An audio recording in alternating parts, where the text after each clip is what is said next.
Kandidatja e Partisë Socialiste për deputete në qarkun e Vlorës, Brunilda Mersini, vijon takimet me bizneset në Vlorë.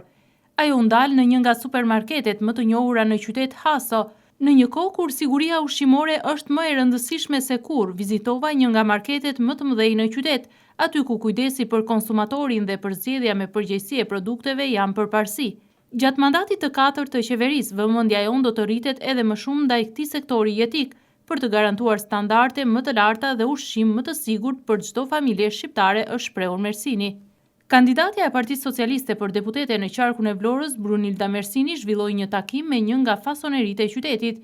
Vizituam një tjetër fasoneri në qarkun ton, ku pam nga afër përkushtimin dhe punën e palodhur të 10 grave dhe vajzave, të cilat mbajnë gjallë ekonominë e vendit, është shprehur kandidatja Mersini. Ajo thot se do të vijojmë dhe të dëgjojmë nga afër nevojat dhe të mbështesim më tej sektorin fason, si një motor i rëndësishëm i zhvillimit dhe i punësimit në zonën tonë. Kandidatja Mersini ndau momente edhe nga takimi me të rinjtë e rajonit numër 1. Jam thellësisht e lumtur që gjatë kësaj fushate kam pasur mundësinë të njoh dhe të punoj me të rinj energjik të rajonit 1, kreativ, bashkëpunues dhe frymëzues. Ata nuk më frymëzojnë vetëm për punë të mira, por edhe për pozitivitetin me të cilin e shohin të ardhmen, është shprehur Mersini. Dua jo vetëm t'i kem pjesë të përditshmërisë ime në punë, por edhe të zotohen se do t'i kem pjesë e angazhimit tim politik.